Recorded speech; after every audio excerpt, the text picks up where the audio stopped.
గారు teacher, government teacher ఇక్కడ కడప జిల్లా. అయితే వాళ్ళకు కవి సమ్మేళనం అనేది ప్రోగ్రాము సూర్యాపేటలో ఉన్నారు. కవి సమ్మేళనం, దానికి 150 మంది టీచర్లు సెలెక్ట్ అయ్యారట. అందులో అన్న కూడా ఉన్నారు. దాని కొరకు అన్న నైట్ ప్రయాణం చేసి మన దగ్గర హాల్ట్ చేశారు.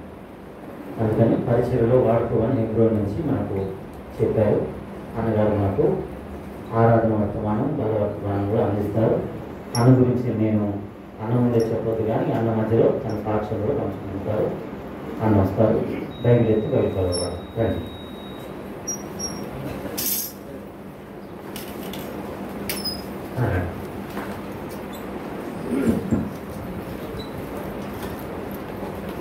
నీ స్వరము వినిపించు ప్రభువా, నీ దాసురాగా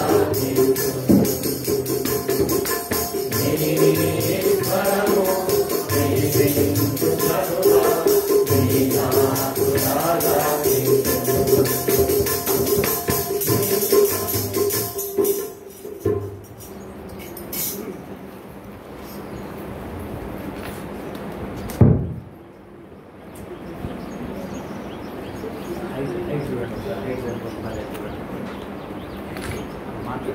ప్రోగ్రామ్ ఉంది.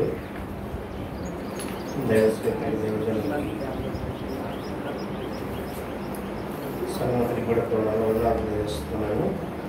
ఈరోజు ఆరాధన సాయంత్రంగా దేవుని వాక్యం నుంచి మీకు అర్థంగా మనం ఆరాధనలో ప్రవేశించక ముందు దేవుని గర్భంగా మీకు అర్థంగా 7వ అధ్యాయం పరిశుద్ధ గ్రంథం నుండి మీకా గ్రంథం 7వ అధ్యాయం 18-19 వచనాలు కలిసి చదువుకుందాం. పరిశుద్ధ గ్రంథం నుండి మీకా గ్రంథం 7వ అధ్యాయం 18-19 వచనాలు మనం కలిసి చదువుకుందాం. తన స్వాస్థ్యంలో శేషించిన వారి దోషములను గ్రహించి వారు చేసిన అతిక్రమముల విషయమై వాడిని క్షమించుదుడు అని నీతో సొంతైన దేవుడు ఉన్నాడా? ఆయన కనికరం చుట్టూ ఎంతో సంతోషించేవాడు కనుక నిరంతరము కోపించాడు. ఆయన మరలా మన ఇందు జాగ్రత్తను మన దోషములను అణచివేయను. వారి పాపములన్నింటినీ సముద్ర అఖాతంలో నీవు అడవికు. అలాగే మరొక మాట కూడా చదువుకుందాం. కీర్తన గ్రంథం 99వ అధ్యాయం. కీర్తన 99వ అధ్యాయం పరిశుద్ధ గ్రంథం నుండి కీర్తన గ్రంథం 99వ అధ్యాయం 9వ వచనాన్ని కూడా కలిసి చదువుకుందాం. కీర్తన 99 9వ వచనం. మన దేవుడైన యెహోవా పరిశుద్ధుడు, మన దేవుడైన యెహోవాను కనపరచుడి. ఆయన పరిశుద్ధ పర్వతం మీదట సాగిలపడి. దేవుని యొక్క సహాయం కొరకై ప్రవేశిద్దాం. పరిశుద్ధుడవుతుంది గొప్పదేవ, మీకు స్తోత్రాలు ఉన్నాను. సర్వశక్తిమంతుడా, సర్వతర్యామి, సర్వజ్ఞుడా, సర్వలోకనాథుడా, సకల స్తోత్రములకు పైగా జ్ఞానాన్ని తండ్రి, మీకు స్తోత్రాలు తెలుస్తున్నాను. ప్రభావ ఉదయకాల సమయంలో నిస్పాలో నీ ప్రజల మధ్యన దేవాలను మమ్మల్ని జ్ఞాపకం చేసుకున్నారు. మిమ్మల్ని ఆరాధించడానికి, మీ నామని కనపరచడానికి మా ఆయుష్కాల దినాలను మీరు పొడిగించి దేవా, మీకు ఇచ్చిన సమయం కొరకై స్తోత్రాలు తెలుస్తాము. ప్రభావ దేవాలను అయిన పాత్రని నన్ను సులోచాటుగా మెరుగుపరచండి. నీ రక్తాన్ని మీద పోషించండి. ఆరాధనకు సహాయకరంగా నా యొక్క మానవతాన్ని మార్పించమని, సమయాన్ని మీరు ఆశ్రయించి దీవించమని యేసు క్రీస్తు వారి పరిశుద్ధనామంలో స్తుతించి ఆరాధించి ప్రార్థించి అడిగి వేడుకలు పొందుతున్నాము తండ్రి.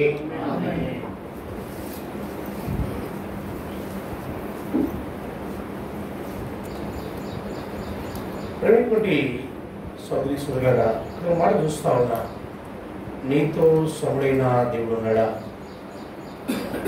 ఈ దేవుడు ఎవరిని కూడా ఆ ప్రభుత్వం సాటి చేయలేదు.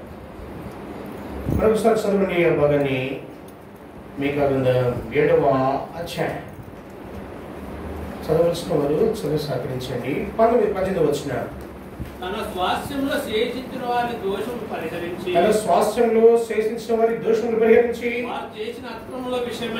వారు చేసిన అతిక్రమముల విషయమై వారిని క్షమించు దేవుడైన నీతో సముడైన దేవుడు ఉన్నాడా? వారిని క్షమించు నీతో సముడైన దేవుడు ఉన్నాడా? చదవనా? ఆయన కనికరము చూపుటయందు సంతోషించువాడు గనుక నిరంతరం కోపముంచడు. మన దాంట్లో సమీపుడైనటువంటి దేవుడు ఎవరైనా ఉన్నారా అని చూస్తా ఉన్నా. అలాగే నిరంతరం కోపించేవాడు కాదని, ఆయనతో సమయమైనటువంటి దేవుడు ఎవరు లేరని, ఆయన ఆలోచించేవాడని, ఆయన జవాబిచ్చేవాడని, ఆయన మన పాపాన్ని పరిహరించేవాడని, మన అపరాధాలని మన దోషాలని ఆయన క్షమించేవాడని, సముద్ర బకాతంలో వేసేవాడని, అవన్నీ కూడా అక్కడ మనము చూడగలుగుతున్నాం. ఆయనతో సముడైన దేవుడు ఉన్నాడా? ఆయన వినేవాడు. దేవుని యొక్క వాక్యం నుంచి మనం గమనిస్తున్నా ఆయన ఎలా ఉన్నాడంటే చూడండి, ద్వితీయోపదేశకాండం 4వ అధ్యాయం, 7వ వచనం. ద్వితీయోపదేశకాండం 4వ అధ్యాయం 7వ వచనం. ఏలైనగా ఆయనకు మొరపెట్టినప్పుడల్లా మన దేవుడైన యెహోవా మనకు సమీపంగా ఉన్నట్లు మరి ఏ గొప్ప జనులకు ఏ దేవుడు సమీపంగా ఉన్నాడు. ప్రేమటువంటి సోదరి సోదరులారా, నీకు జవాబిచ్చేవాడు, నీ ప్రార్థన ఆలకించేవాడు, నీ కష్టాన్ని, నీ కన్నీని, నీ ఇరుగును, నీ ఇబ్బందిని, నీ వ్యాధిని, నీ బాధల్ని గుర్తిరిగినవాడు, నీకు సమీపంగా ఉన్నటువంటి దేవుడు. అందుకే అక్కడ రాస్తున్నాడు, అయ్యా నీతో సముడైన దేవుడు ఎవరు కూడా లేని మాట దీని వాక్యంలో చూస్తా ఉన్నా. ఆయనకు ఎవరు తీసుకొస్తావు? ఆయనకు సాటి, ఆయనకు పోలిక నువ్వు ఎవరు తీసుకొస్తావు? యెషయా 40వ అధ్యాయం 18వ వచనం. యెషయా 40వ అధ్యాయం 18వ వచనం. కావున మీరు ఎవరితో దేవుని పోల్చుదురు? ఏ రూపంలో ఆయనకు సాటి చేయగలరు? ప్రేమటువంటి సోదరి సోదరులారా, ఏ రూపాన్ని ఎవరిని ఆయనకు సాటి చేస్తావు? ఎవరిని కూడా ఆయనకు సాటి చేయలేవు. ఏ రూపాన్ని కూడా ఆయనకు సాటి చేయలేవు. ఆయన ఘనమైనటువంటి దేవుడు. అదే అధ్యాయం 25వ వచనం. యెషయా 40:25 వచనం. చూడండి, 40వ అధ్యాయం 25 వచనం. నీవు ఇతనితో సమానుడవని మీరు ఎవరికి సాటి చేయరు. ఎవరికి సాటి చేస్తారు? ప్రేమటువంటి సోదరి సోదరులారా అంటున్నాడు, నీవు ఇతనితో సమానుడవని మీరు నన్ను ఎవరికి సాటి చేస్తారు? ఎవరితో కూడా సాటి చేయలేదు. అదే అధ్యాయం ఇంకా చూడండి, 25వ వచనం. నీకు తెలియలేదా, నీకు వినలేదా, భూతి కింద సృష్టించిన యెహోవా నిత్యుడగు దేవుడు, ఆయన సోమశీలుడు అలయుడు. ప్రేమటువంటి సోదరి సోదరులారా, మనం మరొక మాట చూస్తా ఉన్నాం. ఆయన ఎవరంటే ఆయన వినిపించేవాడు, ఆయన సమీపమైనటువంటి దేవుడు. అలాగే ఆయనతో సమునిగా ఎవరు కూడా చేయలేవు. ఆయనకు సాటి ఎవరు కూడా రారు. ఇక్కడ అంటున్నాడు, అలాగే ఎవరంటే ఆయన నిత్యుడగు దేవుడు, ఇలా కాలం ఉండేవాడు. ఈ రోజు నుండి రేపు పోయేవాడు కాదు. అక్కడ దేవుని యొక్క మాట ఇక్కడ రాయబడతాం. ఆయన ఎవరంటే ఆయన నిత్యుడున్న దేవుడు, ఇలా కాలం ఉండేవాడు. అందుకే దేవుని యొక్క వాక్యంలో 12వ అధ్యాయం 8వ వచనంలో మాట రాయబడుతుంది, ఆయన నిన్న నేడు నిరంతరం ఏకరీతిగా ఉన్నాడు. ఆయనలో మార్పు లేదు. అందుకే ప్రబంటున్నాడు యెషయా 45వ అధ్యాయం 19వ వచనం. యెషయా 45వ అధ్యాయం 19వ వచనం. 45వ అధ్యాయం రండి, 19వ వచనం. యెహోవాను నేనే, మరి ఏ దేవుడు లేడు. 18వ వచనం చివరి భాగం. 18 మొదటి భాగంలో ఆకాశముకు సృష్టికర్తకు యెహోవాయే దేవుడు. చివరి భాగం యెహోవాను నేనే, మరి ఏ దేవుడు లేడు.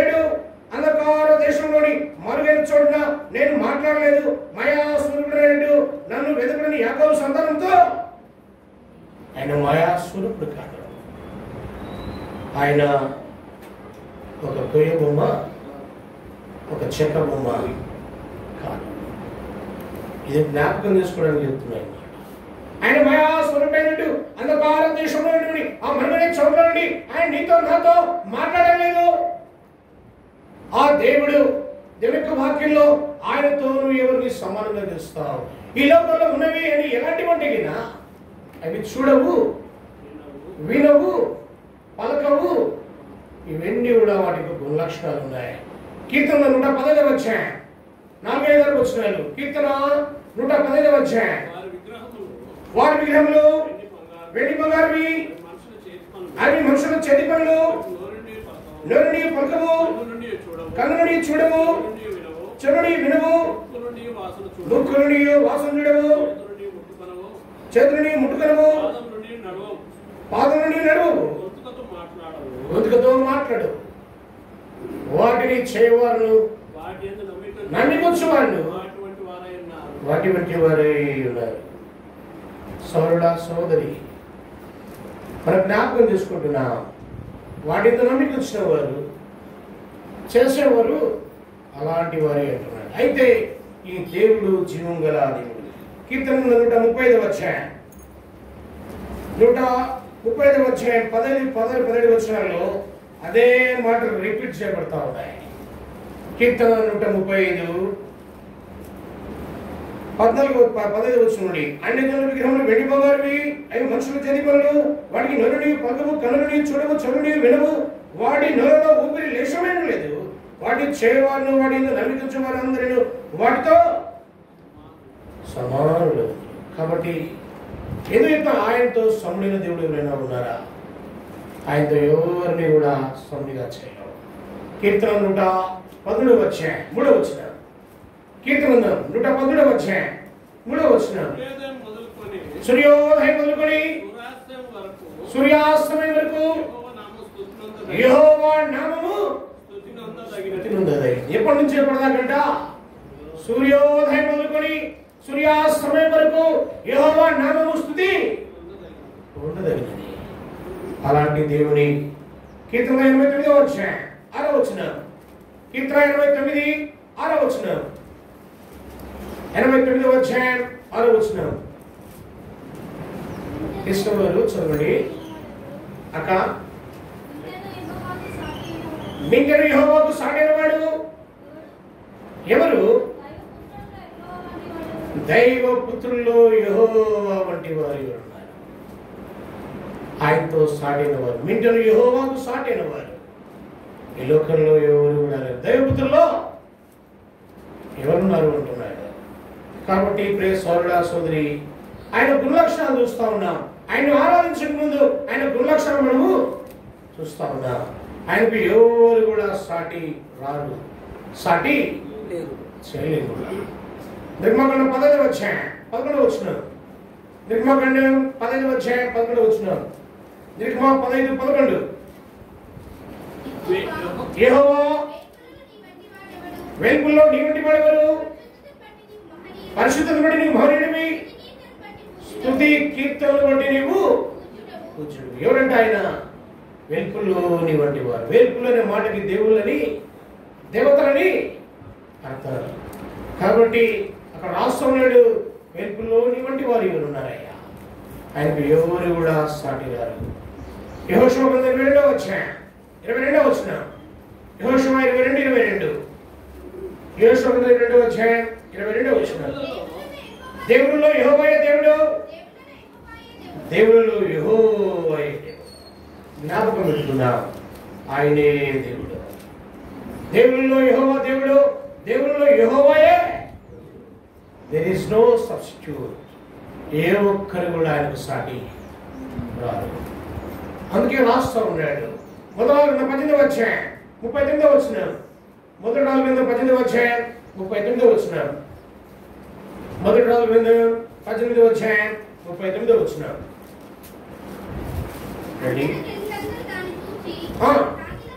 సాగిలపడి యెహోవాయే దేవుడు, యెహోవాయే దేవుడని కేకలు వేస్తా వచ్చినాడు.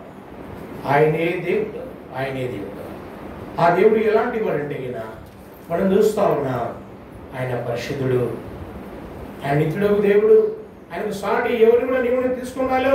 ఆయన పరమ ప్రభు. ద్వితీయోపదేశకాండం 10వ అధ్యాయం 17వ వచనం. ద్వితీయోపదేశకాండం 10వ అధ్యాయం 17వ వచనం. ఏలయనగా నీ దేవుడైన యెహోవా పరమ దేవుడును పరమ ప్రభువై ఉన్నాడు. ఆయన మహాదేవుడు, పరాక్రమవంతుడు, అమ్మా భయంకరుడైన దేవుడు. ఆయన గుణలక్షణాలు చూస్తా ఉన్నాం. ఇర్మియా గ్రంథం 10వ అధ్యాయం 10వ వచనం. ఇర్మియా గ్రంథం 10వ అధ్యాయం 10వ వచనం. ఇర్మియా 10వ అధ్యాయం 10వ వచనం. యెహోవా నిజమైన దేవుడు, యెహోవా నిజమైన దేవుడు, ఆయనే జీవగల దేవుడు, ఆయనే జీవగల దేవుడు, సదాకాలం ఆయనే రాజు, సదాకాలము ఆయనే రాజు. ఎవరంటే ఆయన యెహోవాయే నిజమైన దేవుడు, సదాకాలము ఆయనే రాజు. మొదటి యోహాను పత్రిక 5వ అధ్యాయం 20వ వచనం. మొదటి యోహాను పత్రిక 5వ అధ్యాయం 20వ వచనం. మొదటి యోహాను పత్రిక 5వ అధ్యాయం. సత్యవంతుడైన ఎరుగవలని మనకు వివేకం అనుగ్రహించినాడని ఎరుగుదుము. మనము దేవుని కుమారుడైన సత్యవంతుని ఎందున్నాము. ఆయనే నిజమైన దేవుడును నిత్య జీవమునై ఉన్నాడు. ఆయన ఎవరంట? నిజమైన దేవుడు, ఎటర్నల్ లైఫ్ ఇచ్చేవాడు. ఆయన నిజమైన దేవుడును నిత్య జీవమై ఉన్నాడు. అటువంటి దేవుని నీవు నేను ఆరాధించడానికి వచ్చిన వారిగా ఉంటున్నా. యెషయా గ్రంథం 6వ అధ్యాయం 3వ వచనం. ఆయన పరిశుద్ధుడు పరిశుద్ధుడు పరిశుద్ధుడని కోటాను కోట్ల దూతలతో ఆరాధింపబడేవాడు. మొదటి సమూయేలు గ్రంథం 1వ అధ్యాయం 2వ వచనం. 2వ అధ్యాయం 2వ వచనం. మొదటి సమూయేలు గ్రంథం 2వ అధ్యాయం 2వ వచనం. మొదటి యెహోవా వంటి పరిశుద్ధ దేవుడు ఒక్కడును. ఆయన ఎవరంట? ఆయన పరిశుద్ధుడైనటువంటి దేవుడు. పరిశుద్ధుడైనటువంటి దేవుడు ఒక్కడు కూడా లేడనమాట రాయబడతా ఉంది. యెషయా 57వ అధ్యాయం. యెషయా 57వ అధ్యాయం 15వ వచనం. యెషయా 57:15. మహాగణుడు మహోన్నతుడు పరిశుద్ధుడు నిత్య నివాసిన వాడిలాగా సెలవిస్తున్నాడు. చాలమ్మా. ఆయన మహాగణుడు మహోన్నతుడు పరిశుద్ధుడు నిత్య నివాసి అయినటువంటి దేవుడు. ఎబ్రీ పత్రిక 7వ అధ్యాయం 26వ వచనం. ఎబ్రీ పత్రిక 7వ అధ్యాయం 26వ వచనం. పవిత్రుడు నిర్దోషియు నిష్కల్మషుడు పాపుల్లో చేరక ప్రత్యేకంగా ఉన్నవాడు. ఆయన గుణలక్షణాలు చూస్తా ఉన్నా. సోదరుడా సోదరి, ఆ దేవుడు ఎన్నో గుణలక్షణాలు కలిగిన దేవుడు, నిత్యం ఆరాధింపబడేవాడు. ఇంకా అంటాడు, అంటాడు సకల స్తోత్రములకు పైగా ఘనమైనటువంటి నామములు ఆ దేవుడు నిత్యము ఆరాధింపబడేవాడు. కీర్తన 91వ అధ్యాయం. కీర్తన 91వ అధ్యాయం 4వ వచనం. 96:4. కీర్తన 96వ అధ్యాయం 4వ వచనం. యెహోవా మహత్యం గలవాడు, అధిక స్తోత్రము తగినవాడు, సమస్త దేవతల కంటే ఆయన పూజనీయుడు. సమస్త దేవతల కంటే ఆయన పూజనీయుడు. మహత్యం కలిగిన వాడు. సమస్త దేవతల కంటే ఆయన పూజనీయుడు. యెషయా 2వ అధ్యాయం 2వ వచనం. యెషయా 12:2. ఇదిగో నా రక్షణకు కారణభూతుడగు దేవుడు. చాలు చెల్లి. ఇదిగో నా రక్షణకు కారణభూతుడగు దేవుడు. కీర్తన 109వ అధ్యాయం 2వ వచనం. కీర్తన 109:2. అమ్మ మొదటి వచనం చూడండి. నా స్తుతికి కారణభూతుడగు దేవుడు. స్తుతికి కారణభూతుడగు దేవుడు. ప్రియ సోదరుడా సోదరి, ఆ దేవుడు ఏమైపోయినాడు? నీ కొరకై నా కొరకై పరలోకముగా సింహాసనాన్ని పరలోకముగా ఆధిపత్యాన్ని వదులుకున్నాడు. ఈ లోకానికి మానవుడిగా శరీరధారిగా ఆయన రావడం జరిగింది. మృతుడిగా తను తాను శిలువ మరణానికి అప్పగించినట్లుగా చూస్తా ఉన్నా. ఆ దేవుడు అన్ని గుణలక్షణమైన దేవుడు కేవలం నీ కొరకు నా కొరకు ఒక మనుషుని ఆయన జ్ఞాపకం చేసుకున్నాడు. కీర్తన 8వ అధ్యాయం 4వ వచనం. కీర్తన 8:4. నీవు మనిషిని జ్ఞాపకం చేసుకున్నాడు. వాడు ఏ పాటి వాడు? నీవు నరపుత్రుని దర్శించుటకు వాడు ఏ పాటి వాడు? ఒక మనుషుని జ్ఞాపకం చేసుకున్నాడు. ఒక మనుషుని జ్ఞాపకం చేసుకుని నీ కొరకై నా కొరకై పరలోక సింహాసనాన్ని, ఆధిపత్యాన్ని, ఆ వైభవాన్ని అన్ని కూడా వదులుకొని భూమి మీదకి మానవుడిగా ఆయన రావడం జరిగింది. కారణం నీకు నాకు పాపక్షమాపణ ఇవ్వడానికి, నీకు నాకు విడుదల ఇవ్వడానికి, నీకు నాకు విమర్శ ఇవ్వడానికి, నీకు నాకు ఆ నిత్యత్వం ఇవ్వడానికి ఆయన ఈ లోకానికి మానవుడిగా రావడం. పిలిపి 12వ అధ్యాయం ఆల్రెడీ వచ్చినారు. పిలిపి 12వ అధ్యాయం ఆల్రెడీ వచ్చినారు. పిలిపి రాష్ట్ర 12వ అధ్యాయం 6-7 వచ్చినారు. ఆయన దేవుని స్వరూపం కలిగిన వాడేంటి? దేవునితో సమానంగా ఉండుట విడిచిపెట్టుకుని భాగ్యం నేర్చుకోలేదు. కానీ మనుషుల పలుకు కాబట్టి దాసుని స్వరూపాన్ని ధరించుకొని తను తానే రిక్తునిగా చేసుకుంటూ వచ్చాడు. చదువు మా కింది మనం కూడా. మరియు ఆయన ఆకారమందు మనుషులుగా కనబడి మరణము పొందినంతగా, అనగా శిలువ మరణము పొందినంతగా విధేయత చూపినవాడే తను తాను తగ్గించుకుంటా వచ్చినాడు. శిలువ మరణము పొందినంతగా కేవలం ఒక పాపి కోసం, దుర్మార్గులైనటువంటి నీ కొరకు నా కొరకై శిలువ మరణాన్ని పొందుకోవడానికి ఆయన లోకానికి మరణుడిగా రావడం జరిగింది. కారణం నీవు నేను రక్తమాంసాలతో కలిగి ఉన్నా. నీకు నాకు శరీరం ఉంది. ఈ శరీరం ద్వారా పాపం ఉంది, పాపం ద్వారా మరణం ఉంది, మరణం ద్వారా యుగాలు కాలేటువంటి పాతాలను ఎదురు చూస్తూ ఉంది. నేను నన్ను విడిపించడానికి ఆ దేవాది దేవుడు, ఆ సర్వోన్నతుడు, నిత్యము ఆరాధింపబడేవాడు, నిత్యము స్తుతింపబడేవాడు భూమి మీదకి మానవుడిగా వచ్చాడు. ఎబ్రీ 12వ అధ్యాయం 14-15 వచనంలో రాస్తున్నాడు అన్నమాట. ఎబ్రీ 12వ అధ్యాయం 14-15 వచనాలు. కాబట్టి ఆ పిల్లలు రక్తమాంసములు గలవారైనందున ఆ ప్రకారమే మరణం యొక్క బలముల వారిని, అనగా అపవాదిని మరణ ద్వారా నశింపజేయును. జీవితకాలమంతా మరణ భయం చేత దాసునికి లోబడిన వారిని విడిపించును. ఆయన కూడా రక్త మాంసాల్లో పాల్పడుతూ వచ్చినాడు. ఆయన కూడా రక్త మాంసాల్లో పాల్పడుతూ వచ్చినాడు. కారణం నీకు నాకు విమర్శ ఇవ్వడానికి, నీ స్థానంలో నా స్థానంలో ఆయన బలి కావడానికి, నీ స్థానాన్ని నా స్థానాన్ని ఆయన తీసుకున్నాడు.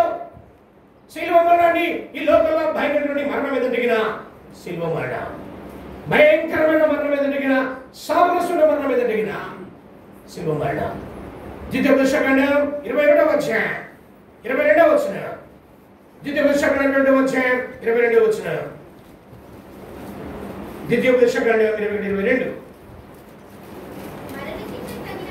మరణ శిక్షకు తగిన పాపము ఒకటి చేయగా అతని చంపి రాళ్ళ మీద వేలాడదీసి అతని శవము రాళ్ళ మీద నిలవకూడదు.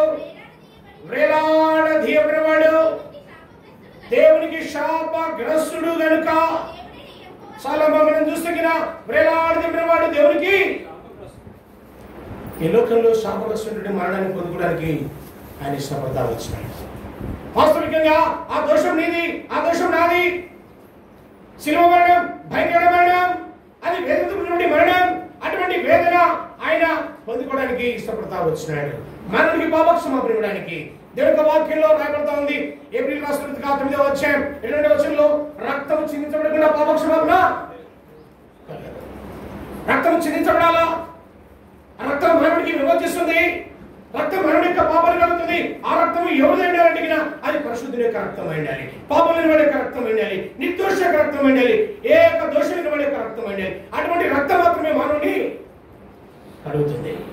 నిర్మాకాండ 2వ అధ్యాయం 6వ వచనం. నిర్మాకాండ 2వ అధ్యాయం 6వ వచనం. నిర్మాకాండ 2వ అధ్యాయం 6వ వచనం. నిర్మాకాండ 2వ అధ్యాయం 6వ వచనం. నిర్దోషమైన ఏడాది మగపిల్లను తీసుకొని గొర్రెల నుండి మేకల నుండి దాన్ని తీసుకొని వచ్చును. సరేనా, నిర్దోషమైందని ఎలా ఉండాలి? నిర్దోషం. లేవికాండం 3వ అధ్యాయం 6వ వచనం. లేవికాండం 3వ అధ్యాయం 6వ వచనం. నిర్దోషమైందని తీసుకొని రావాలి. 3వ అధ్యాయం 6వ వచనం. లేవికాండం 3వ అధ్యాయం యెహోవాకు సమాధాన బలిగా గొర్రె మేకలోనైనా కానీ అది మగదే కానీ ఆడదే కానీ నిర్దోషమైనదని గాను తీసుకుని రావాలని. ప్రియ సోదరుడా సోదరి, నిర్దోషమైన దాన్ని తీసుకుని రావాలి. ఎప్పుడు బతుకులందుకే రాయపడతామని చదువుకున్నాం ఇందాక 7:26లో. ఆయన నిర్దోషి, నిష్కమషుడు, పరిశుద్ధుడు, పవిత్రుడు, పాపంలో చెరక ప్రత్యేకంగా ఉన్నవాడు. 2 కొరింథీ 5:22 2 కొరింథీ 5:22 ఎందుకనగా మనమైనందు దేవుని నీతి అన్నట్లు పాపమెరుగని ఆయనను మన కోసం పాపంగా చేస్తా వచ్చినాడు. పేతురు రాసిన మొదటి పత్రిక 2:22 మొదటి పేతురు 2:22 పేతురు రాసిన మొదటి పత్రిక 2:22 ఆయన పాపం చేయలేదు, ఆయన నోటను ఏ కపటము ఏ పాపం లేనివాడు పాపంగా చేయబడతా వచ్చినాడు. రక్తం ద్వారా ప్రాయశ్చిత్తం ఉంది. రక్తం మాత్రమే మానవుని పవిత్రపరుస్తుంది. ఆ రక్తం నిర్దోష రక్తం ఉండాలి. ఆ రక్తం నిర్దోష యొక్క పాపం వాడికి రక్తం ఉండాలి, కపటమైన వాడికి రక్తం ఉండాలి. అటువంటి రక్తం మాత్రమే మానవుని విమోచిస్తుంది. కాబట్టి ఆ దేవాది దేవుడు ఈ లోకానికి మానవుడిగా మానవతారిగా ఈ లోకానికి వచ్చినట్టుగా చూస్తా ఉన్నా. మనందరి స్థానాన్ని ఆయన యోహాను సువార్త 11:50 చెప్పాడు. మనందరి బదులుగా ఒకడు చావడం మనకు అది ఉపయుక్తకరమైంది అంటున్నాడు. చనిపోవాలి. లేవికాండం 11:11 లేవికాండం 11:11 లేవికాండం 11:11 చూడండి, తీసుకుని చూడండి త్వరగా. రక్తం దేహమునకు ప్రాణము మీ నిమిత్తం ప్రాయశ్చిత్తం చేయనట్లు దానిని మీకు ఇచ్చితిని. రక్తం దానిలో ఉన్న ప్రాణం బట్టి ప్రాయశ్చిత్తం చేస్తుంది. సోదరుడా సోదరి, నీకు నాకు ప్రాయశ్చిత్తం జరగాలంటే రక్తం చెందించబడాలి. ఆ రక్తము ఎవరు ఎండాలంటే నిర్దోషి యొక్క రక్తం ఎండాలి. అందుకే మన వేదాల్లో మాట్లాడుతుంది, సర్వపాప పరిహారో రక్త ప్రోక్షణం ఆవశ్యకం, తద్రక్తం పరమాత్మ రూపేణ పుణ్యదాన బలియాగం. సర్వపాప పరిహారో రక్త ప్రోక్షణం ఆవశ్యకం, తద్రక్తం పరమాత్మ రూపేణ పుణ్యదాన బలియాగం. సర్వ పాపాలు పోవాలంటే, సర్వ మరణం యొక్క పాపాలు పోవాలంటే రక్తం చెందించబడాలి. ఆ రక్తం నిర్దోష రక్తం ఉండాలి. ఆ రక్తం దేవుని ఉండాలి. ఆ రక్తం దేవుని యొక్క కుమారుని రక్తం ఉండాలి. అటువంటి రక్తం మాత్రమే మానవుని విమోచిస్తుంది, మానవుడికి ప్రాయశ్చిత్తం చేస్తుంది. కాబట్టి ఆ దేవాది దేవుడే ఈ లోకానికి మానవుడిగా రక్తుడుగా ఈ లోకానికి వచ్చి నీ స్థానంలో నా స్థానంలో ఆయన బలైపోతా వచ్చాడు. ఆ శిక్షని, ఆ శాపాన్ని, ఆ దోషాన్ని ఆయన మీద వేసుకున్నాడు. నీ స్థానంలో నా స్థానంలో ఆయన బలైపోతా వచ్చాడు. ఆయన రక్తం ద్వారా ఈనాడు నీకు నాకు ఏముందంటే చూడండి. ఎఫెసీ పత్రిక 1:7 సమయం అయిపోతుంది, చూద్దాం. చూడండి ఎఫెసీ పత్రిక 1:7 దేవుని కృపా మనస్సును బట్టి ఆ ప్రణీయందు ఆయన రక్తం వలన మనకు విమోచనము అనగా మన ప్రాణముకు. సోదరుడా సోదరి, ఈరోజు ఆయన రక్తం కాల్చడం ద్వారా మన పాపాలు క్షమించబడ్డాయి, మన దోషాలు పరిహరించబడ్డాయి. ఇర్మియా గ్రంథం 50:20 ఇర్మియా గ్రంథం 50:20 ఇర్మియా 50:20 ఆ కాలమున ఆనాటికి ఇశ్రాయేలు దోషములు వెతికినను అవి కనబడకును, యూదా పాపములు వెతికినను అవి దొరకవట. అలాగే చేస్తూ వచ్చాడు. మన దోషాలన్నీ కూడా ఆయన తీసివేస్తా వచ్చాడు. కీర్తన 103 10 కీర్తన 103 సమయం మీద ముగించుకుందాం. చూడండి కీర్తన 100 మన పాపములను బట్టి ప్రతీకారం చేయలేదు, మన దోషాలను బట్టి ప్రతిఫలం ఇయ్యలేదు. ప్రియ సోదరుడా సోదరి, మన దోషాన్ని బట్టి ప్రతీకారం చేయాలి, మన పాపాన్ని బట్టి మనకైనా ప్రతిఫలం ఇవ్వలేదు. మనల్ని క్షమించిన వాడిగా ఉంటున్నాడు. కీర్తన యెషయా గ్రంథం 43:25 యెషయా 43:25 నేను నేనే నా చిత్తానుసారంగా నీ అతిక్రమములను తుడిచివేయుచున్నాను. నేను నీ పాపమును జ్ఞాపకం చేసుకున్నాను. యెషయా 44:22. యెషయా 44:22. యెషయా 44:22. మనసు విడిపోయినట్లుగా నేను అతిక్రమములను మబ్బు తొలగినట్లుగా మీ పాపములను తుడిచివేసి ఉన్నాను. అటువంటి దేవుని నువ్వు నేనేం చేయాలి? ఆరాధించాలి. కీర్తన 104:104:33. కీర్తన 104:33.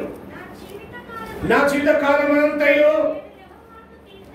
నేను యెహోవాకు కీర్తనలు పాడెదను.